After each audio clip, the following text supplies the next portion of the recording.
Bonjour bien-aimés dans le Seigneur.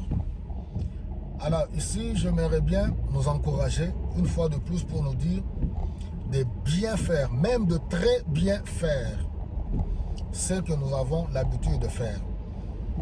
J'aimerais dire à quelqu'un aujourd'hui, même si les hommes ne voient pas ce que tu fais, sache-le qu'il y a quelqu'un. Dieu te voit. C'est Dieu qui est au-dessus de toutes choses, c'est lui qui décide de tout. Et Dieu va te surprendre. Sois fidèle, ne néglige pas. La petite chose que tu fais là, fais-la soigneusement, convenablement, proprement, parce qu'il y a des gens qui t'observent. Regardez, on est dans 1 Samuel au chapitre 16. C'est Dieu qui envoie un esprit mauvais au roi Saül du fait qu'il avait désobéi. Il est allé faire le sacrifice à la place du sacrificateur. Alors, Dieu envoie un mauvais esprit, alors il est tourmenté, le roi Saül.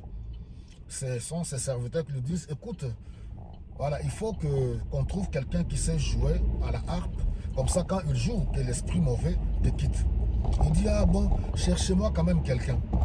C'est là maintenant qu'il y a eu un de ses serviteurs qui dit, je connais un fils d'Isaïe, c'est-à-dire David. Voilà.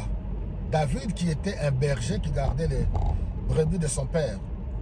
Alors il dit, je connais un fils d'Isaïe, un jeune homme qui sait jouer à la harpe. Vous voyez? De 2, beau de visage. De 3, sachant parler.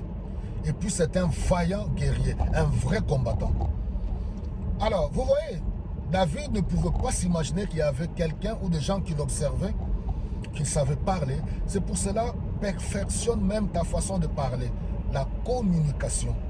Perfectionne ce que tu es en train de faire. Fais-le bien. On t'a placé à un poste quelconque. Ne minimise pas cela. Il ne faut pas du tout le minimiser. Travaille. Perfectionne ta façon de faire les choses. Parce qu'il y aura un jour où Dieu va ramener en souvenir à la mémoire de quelqu'un. J'avais vu une dame ou j'avais vu un monsieur. Non, lui, si on lui confie cette tâche, il le fera convenablement. Voilà, donc le but de ce message, c'est pour t'encourager. Ne sois pas négligent. Jeunes gens, ne soyez pas négligents. Dormez à l'heure. Réveillez-vous à l'heure. Ayez une vision. Réveillez-vous le matin. Ceux qui doivent aller à l'école, allez étudier. Ceux qui doivent aller travailler, allez travailler. Ceux qui sont en formation, soyez corrects. Respectez vos rendez-vous, les rendez-vous qu'on vous donne. C'est lorsque vous êtes fidèle dans des petites choses qu'on vous accordera les grandes choses. David ne pouvait pas s'attendre qu'on pouvait le chercher. C'est ainsi que David est entré dans le palais royal et vous connaissez la suite. En dépit des combats, David est devenu le roi d'Israël. L'homme selon le cœur de Dieu. Que le Seigneur vous bénisse abondamment.